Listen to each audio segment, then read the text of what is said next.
The Americas. First discovered by migratory Asians from Siberia, then discovered by Norse travelers who decided not to stick around, then discovered by an Italian man named Columbus who didn't even realize he discovered it, before finally being named after another Italian who discovered it 7 years later. But usually, if you ask someone who discovered America, the answer is this guy, the Italian Christopher Columbus. But what if I told you that this explorer wasn't Italian, but a Roman? Now, to avoid the semantics on what the difference is between an Italian and a Roman, I shall clarify right now that I mean Byzantine Greek Roman, not Roman.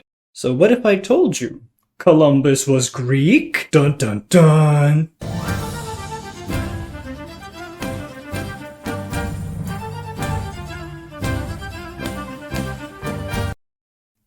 Who cares?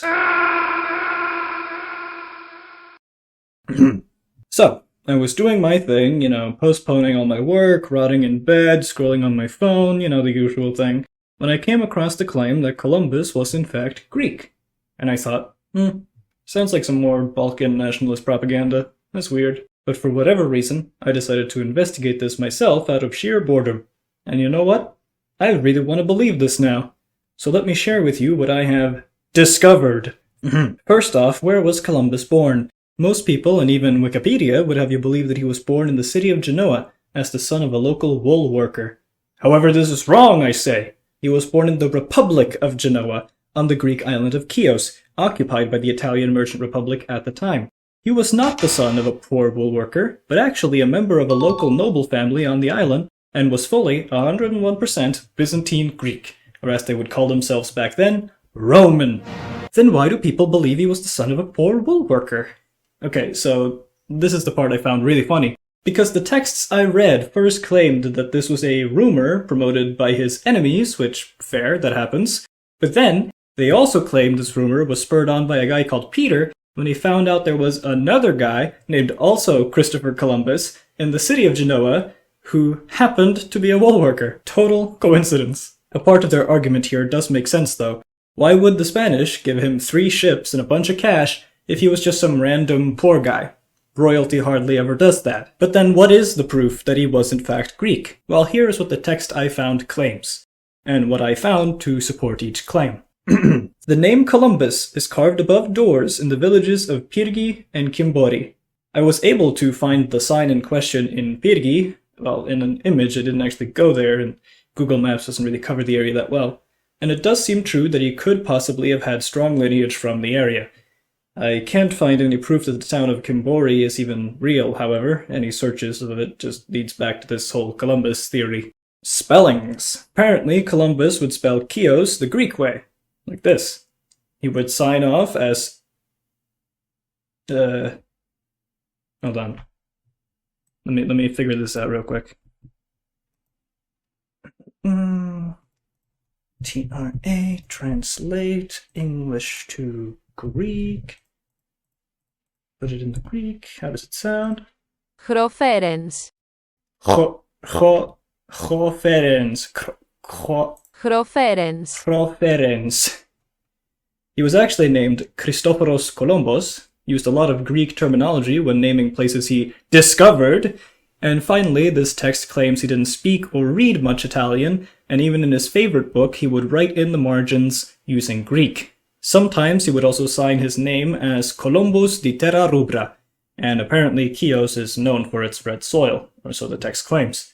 Most of this seems verifiably true from what I found, so let's move on. Spending. According to this text, he also helped finance the St. George Cathedral, which worked to take care of Genoa's Greek colonies like Chios. Coincidence? I think not! I did find evidence that the cathedral helped finance his voyage, which I suppose they would be more willing to do if he himself had backed them in the past.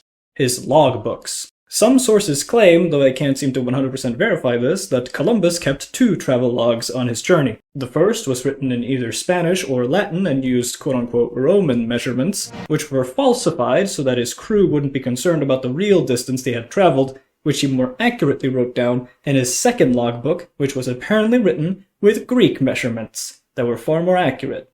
His enemies had used the falsehoods in the first to try to disprove his voyages, but the clarity provided by the Greek logbook apparently proved that he didn't lie about where he went. Again, this claim is a bit more shaky. Some sources affirm that he had 2 logbooks, some say he had just 1. Both agree, however, that there was a discrepancy in the distance measured. It's something to think about for sure. His education. Though we are told that Columbus was self-taught and had vast knowledge despite his supposedly poor upbringing under a wool worker, this is hard to believe. Yes, such a rags-to-riches story is exciting and not foreign in storytelling, but this is the 15th century we're talking about. It isn't the later time of Hamilton where a bastard, orphan, son of a whore could reach the tops of government. This is a time where your status at birth largely defines your whole life. The text even claims it is unlikely he would ever have become a captain if this whole rags-to-riches story is true. However, it is then more likely that he in fact has the education of a Greek noble-born, and Columbus's son Ferdinand even claimed his ancestors have always been sailors, which would likely disprove the wool worker theory. Apparently Chios also has a sailor culture, which would back this up, though I can't say that for sure. A lot of this seems to be trustworthy. I didn't dig too deep on these claims though, it is largely just logical hearsay. His connections. Another claim made here is that Columbus had ties to the Palaiologos family, which was the emperors of Byzantium at the time. Some go as far to say that his real father was a member of this family, while his mother was a traveling member of a Catalan merchant family, both of which had settled in Chios and then married. This would also then explain why Columbus took his ideas to Spain, due to his mother's heritage. However, this also could somewhat disprove the previous point about the sailor family thing. He also, according to these texts, had a lot of Greek friends which fled to Italy with him, which is entirely possible due to the situation in Greece at the time.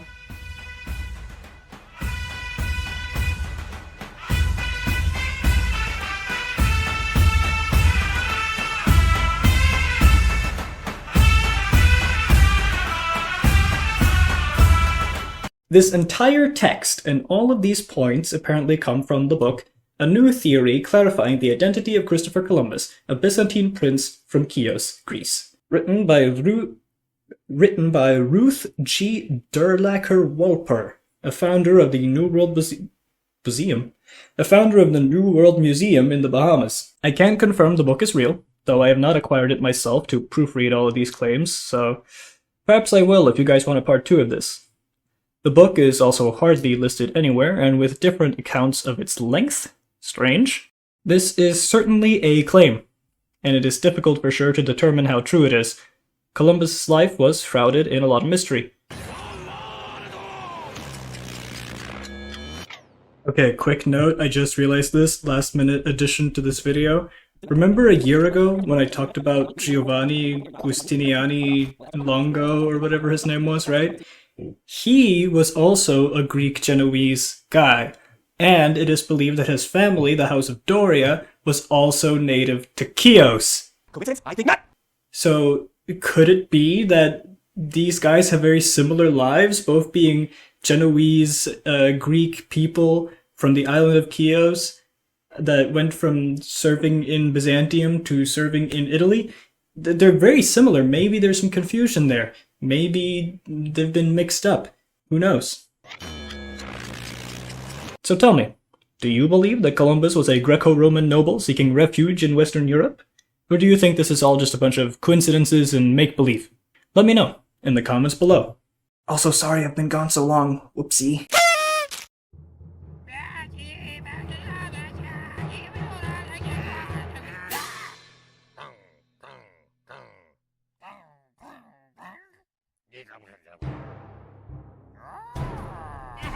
Yeah!